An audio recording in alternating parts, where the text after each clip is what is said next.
Ration షాపులను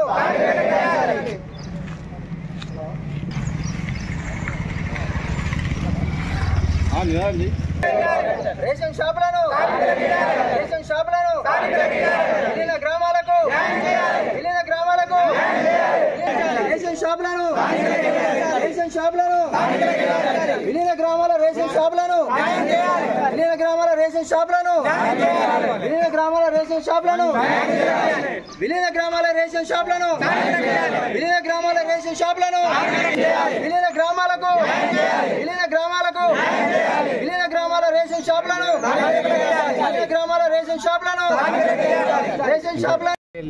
Bhupathi నగరం ప్రజలకు గత 14 సంవత్సరాల కింద రేషన్ షాపు విడదీయడం జరిగింది. అటు రేషన్ షాపును మహిళా గ్రూపుల ద్వారా 14 సంవత్సరాల నుంచి మేము స్థానికంగా పంపిణీ చేయించుకుంటూ సక్రమంగా వెళ్ళదీసుకోవడం జరిగింది. ఇప్పుడు ప్రభుత్వం రేషన్ షాపుకు నోటిఫికేషన్ జారీ చేయడం జరిగింది. ఆ నోటిఫికేషన్లో ఏమని ఇచ్చారు అంటే, నోటిఫికేషన్లో స్థానికులకే రేషన్ షాపులు కేటాయించాలని జీవో ఇవ్వడం జరిగింది. కానీ మొన్న జరిగిన రాత పరీక్షలలో మా స్థానికులు సుతం ఇక్కడ నుండి ఒక 10 మంది నిరుద్యోగులు, పనులు లేని వాళ్ళు, చదువుకున్న విద్యావంతులు వాళ్ళు సుతం వాళ్ళ ఉపాధి పొందేందుకు వాళ్ళు సుతం దరఖాస్తు చేసుకొని పరీక్షలు సుతం నిర్వహించడం జరిగింది. కానీ కొంతమంది స్వార్థ రాజకీయాల కోసం ఇక్కడ వేరే వార్డు నుంచి వేరే ఊరు నుంచి ఒక పర్సన్ ఆయన పేరు తెలియదు కానీ షాపు కేటాయించడము వాళ్ళు రేపటి నుంచి వచ్చి పంచుతారు అని మాకు ఈరోజు తెలవడం జరిగింది. కానీ మేము స్థానికులకే ఇవ్వాలని దీని ద్వారా ప్రజలకు కలెక్టర్ సుతం మేము మొన్న వినతిపత్రం ఇవ్వడం జరిగింది. స్థానికులకే కేటాయిస్తే ఇక్కడ మాకు లేబర్ కార్మికులు కాబట్టి ఉపాధి పొందే అవకాశాలు ఉంటాయి. ఎక్కడి నుంచో తీసుకొచ్చి మాకు ఇక్కడ పంపించేస్తే రేపు వాళ్ళు ఏ సమయంలో వస్తారో తెలియదు. ఇక్కడ అంతా కార్మికులు విడిలు చేసుకునేటోళ్ళు, వేరే జాగాలకు పోయి పనులు చేసుకునేటోళ్ళు, వాళ్ళు ఏదో టైంలో వచ్చి ఇక్కడ పంపించేస్తానంటే సమయానికి మాకు సక్రమంగా జరగదు.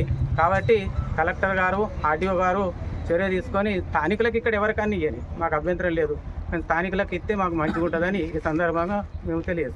ఈరోజు మా రాజునగర్, ముష్టిపల్లి, భూపతి నగర్ పాత విలీన గ్రామ పంచాయతీ పరిధిలోని గల 2 రేషన్ షాపులలో ఒక రేషన్ షాపు తాత్కాలిక ప్రాతిపదికన మహిళా సంఘాల ఆధ్వర్యంలో నిర్వహించబడుతున్నది గత 14 సంవత్సరాలుగా.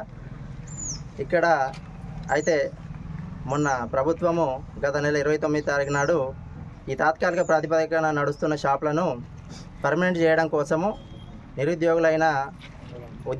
నిరుద్యోగులైన యువతి యువకులను అప్లై చేసుకోమని చెప్పి నోటిఫికేషన్ ఇవ్వడం జరిగింది. ఆ నోటిఫికేషన్లో భాగంగా వాళ్ళు పర్టికులర్గా నోటిఫికేషన్లో నోట్ ఇచ్చినారు. ఆ చౌకధరల దుకాణము ఏ గ్రామ పరిధిలో ఉందో ఆ గ్రామానికి సంబంధించిన వారు ఆ రేషన్ షాప్కు అప్లై చేసుకోవడానికి అర్హులు అని చెప్పి నోటిఫికేషన్లో ఇవ్వడం జరిగింది. ఆ ప్రకారమే మా గ్రామంలోని నిరుద్యోగులు కొంతమంది అప్లై చేసుకొని వ్రాత పరీక్ష రాసిర్రు, ఇంటర్వ్యూకు కూడా హాజరైన వాళ్ళు ఉన్నారు.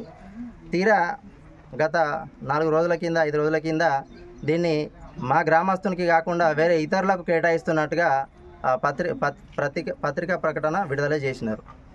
మరి తెలిసిన తర్వాత మేము అందరం కూడా విలీన గ్రామాల కౌన్సిలర్లు అందరం కూడా కలెక్టర్ గారిని కలవడం జరిగింది.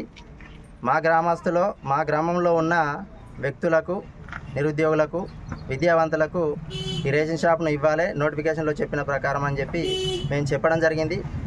ఇప్పుడు ఈ జరుగుతున్న విషయం ఏదైతే ఉందో స్థానిక కాంగ్రెస్ ప్రభుత్వము, కాంగ్రెస్ నాయకులను, మన ఆది శ్రీనివాస్ గారిని కావచ్చు, ఇక్కడ ఉన్న నాయకులను కావచ్చు, మేము అడుగుతున్నాం ఏంటంటే మన విలీన గ్రామాలను గ్రామ పంచాయతీలుగా చేయమని చెప్పి ఆది శ్రీనివాస్ గారు మున్సిపల్ చేసిన తీర్మానాన్ని బేస్ చేసుకొని ఇక్కడ సిరిసిల్ల పట్టణంలోని 7 గ్రామాలు, వేములవాడ పట్టణంలోని 2 గ్రామాలు, వీటిని మళ్ళీ విలీన గ్రామ పంచాయతీలుగా ఏర్పాటు చేయమని చెప్పి రేవంత్ రెడ్డి గారికి రాసిన ఒక అధికారిక ఉత్తరం ఇది.